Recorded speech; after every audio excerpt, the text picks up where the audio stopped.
Hi all, അസ്സലാമു അലൈക്കും. Welcome back to Silna's kitchen. ഇന്നത്തെ റെസിപ്പി ക്യാരറ്റും തേങ്ങയും കൊണ്ട് നല്ലൊരു വെറൈറ്റി ടേസ്റ്റി ആയിട്ടുള്ള അടിപൊളി ഒരു ഈവനിങ് സ്നാക്സിന്റെ റെസിപ്പിയാണ്.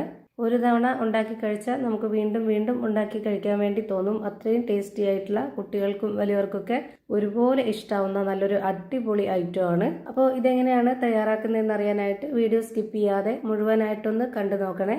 റെസിപ്പിയിലോട്ട് കടക്കുന്നതിന് മുമ്പായി സിൽനാസ് കിച്ചൺ ചാനൽ ആദ്യമായിട്ട് കാണുന്നവരാണെങ്കിൽ പ്ലീസ് ഒന്ന് സബ്സ്ക്രൈബ് ചെയ്തേക്കണേ. ഒപ്പം തന്നെ ഈ വീഡിയോസ് നിങ്ങൾക്ക് ഇഷ്ടപ്പെടുകയാണെങ്കിൽ ഒരു ലൈക്ക് ചെയ്ത് ഷെയർ ചെയ്ത് സപ്പോർട്ട് ചെയ്യാനും മറക്കരുത്. ഇനി നമുക്ക് ഇതെങ്ങനെയാണ് തയ്യാറാക്കുന്നതെന്ന് നോക്കാം. ഇതിനായി ഞാനിവിടെ ആദ്യം തന്നെ ഒരു ബൗൾ എടുത്തിട്ട് അതിലേക്ക് 250 ml കപ്പിന്റെ അളവിൽ റവയാണ് ഇട്ട് കൊടുക്കുന്നത്. വറുത്ത റവയാണ് എടുത്തിട്ടുള്ളത്, അങ്ങനെ തന്നെ എടുക്കാൻ നോക്കുക. ഈ ഒരു കപ്പ് അളവിന് 2 കപ്പ് റവയാണ് ഇതിലേക്ക് ഇട്ട് കൊടുത്തിട്ടുള്ളത്. വറുത്ത റവയിൽ ചെയ്തെടുക്കുമ്പോഴാണ് ഇത് നല്ല ടേസ്റ്റി ആയിട്ടും പെർഫെക്റ്റ് ആയിട്ടൊക്കെ കിട്ടുന്നത്. ഇനി നമുക്കിതിലേക്ക് നല്ലൊരു മണത്തിന് വേണ്ടിയിട്ട് ഒരു 3-4 ഏലക്ക ഒന്ന് തല്ലിയതിന് ശേഷം ഇതിലേക്ക് ഇട്ട് കൊടുക്കുന്നുണ്ട്. പൊടിച്ച ഏലക്ക ആണെന്നുണ്ടെങ്കിൽ അങ്ങനെ ഇട്ട് കൊടുത്താലും മതി. പിന്നെ വേണ്ടത് 2 ക്യാരറ്റ് ആണ്. തൊലിയൊക്കെ കളഞ്ഞതിന് ശേഷം നന്നായി കഴുകി എടുത്തിട്ട് ഗ്രേറ്റ് ചെയ്തെടുത്തിട്ടുണ്ട്. നല്ലപോലെ ചെറുതായിട്ട് ഗ്രേറ്റ് ചെയ്തെടുക്കണം. പിന്നെ വേണ്ടത് തേങ്ങ ചിരകിയതാണ്. ചിരകിയതിന് ശേഷം ചെറിയ മിക്സിയുടെ ജാറിലിട്ടിട്ട് ഒന്ന് ക്രഷ് ചെയ്ത് കൂടി എടുത്തിട്ടുണ്ട്. മെഷർമെന്റ് കപ്പിന്റെ 1/2 കപ്പ് അളവിലാണ് തേങ്ങ ഇതിലേക്ക് ഇട്ട് കൊടുക്കുന്നത്. ഇനി ഇതിലേക്ക് 2 ടേബിൾ സ്പൂൺ അളവിൽ പാൽപ്പൊടി ഇട്ട് കൊടുക്കാം. ഇനി ഇതിലേക്ക് പഞ്ചസാരയാണ് ഇട്ട് കൊടുക്കാനുള്ളത്. ഓരോരുത്തർക്കും എത്രയാണോ മധുരം വേണ്ടത് അതിനനുസരിച്ചുള്ള പഞ്ചസാര ഇട്ട് കൊടുക്കുക. ഞാനിവിടെ 4 ടേബിൾ സ്പൂൺ അളവിലുള്ള പഞ്ചസാരയാണ് ഇട്ട് കൊടുത്തിട്ടുള്ളത്. ഇനി ഇതിന്റെ മധുരത്തിന്റെ ബാലൻസ് ചെയ്യാനായിട്ട് ഒരു നുള്ള് ഉപ്പ് ഇട്ട് കൊടുക്കാം. പിന്നെ ഇതിലേക്ക് വേണ്ടത് നല്ല കട്ടിയായിട്ടുള്ള തേങ്ങാപ്പാലോ അല്ലാന്നുണ്ടെങ്കിൽ പശുവിൻ പാലോ ആണ്.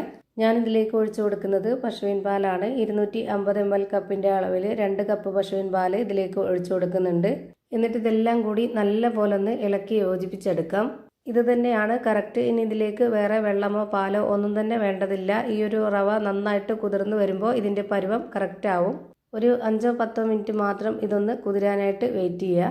അടുത്തതായിട്ട് നമ്മുടെ കയ്യിൽ അവൈലബിൾ ആയിട്ടുള്ള ഏതെങ്കിലും ബൗളിലോ അല്ലാന്നുണ്ടെങ്കിൽ ഇതുപോലെ ഒരു മൗൾഡിലോ അല്ലാന്നുണ്ടെങ്കിൽ പരന്ന ചോറ് കഴിക്കുന്ന പാത്രത്തിലോ ഏതിൽ വേണമെങ്കിലും ഒഴിച്ചു കൊടുത്തിട്ട് വേവിച്ചെടുക്കാവുന്നതാണ്. ഞാൻ ഇതുപോലെ മൗൾഡാണ് എടുത്തിട്ടുള്ളത്. അതിൽ കുറച്ച് നെയ്യൊന്ന് സ്പ്രെഡ് ആക്കിയിട്ടുണ്ട്. എന്നിട്ട് ഇതുപോലെ ഗ്രേറ്റ് ചെയ്തെടുത്തിട്ടുള്ള കുറച്ച് ക്യാരറ്റ് ഒന്ന് ഇട്ട് കൊടുക്കുന്നുണ്ട്.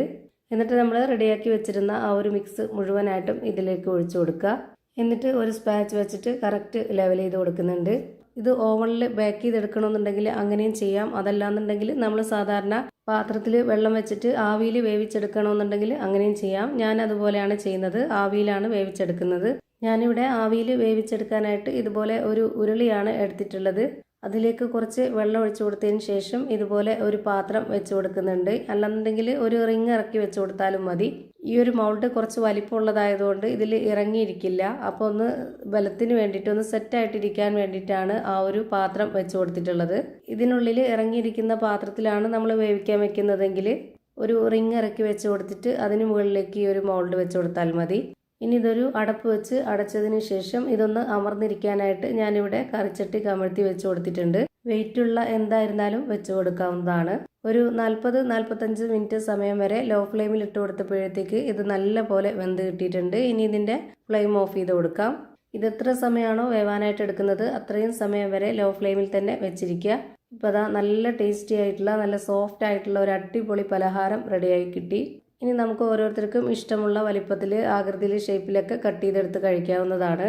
ഞാനിപ്പോൾ ഇവിടെ കട്ട് ചെയ്തെടുത്തിട്ടുണ്ട്. ഈ ഒരു വലിപ്പത്തിലാണ് കട്ട് ചെയ്തെടുത്തിട്ടുള്ളത്. ഇതിൻ്റെ അകം എങ്ങനെയാണ് ഇരിക്കുന്നതെന്ന് അറിയാനായിട്ട് ഇതൊന്ന് പൊട്ടിച്ച് കാണിച്ചു തരാം. അപ്പോൾ ഇത്രയേ ഉള്ളൂ ഇന്നത്തെ വീഡിയോ ഇഷ്ടമായാൽ ലൈക്ക് ചെയ്യാനും കമൻറ്റ് ചെയ്യാനും ഷെയർ ചെയ്യാനും മറക്കരുത്. അതുപോലെ തന്നെ ഞാനിടുന്ന പുതിയ വീഡിയോസ് നോട്ടിഫിക്കേഷനായിട്ട് കിട്ടുന്നതിന് വേണ്ടി സബ്സ്ക്രൈബ് ചെയ്ത് ബെല്ലൈക്കൺ അമർത്തി അതിൽ ഓൾ എന്ന ഓപ്ഷൻ എനേബിൾ ചെയ്ത് കൊടുക്കാനും മറക്കരുത്. പുതിയൊരു വീഡിയോയുമായി വീണ്ടും വരും. Thank you for watching.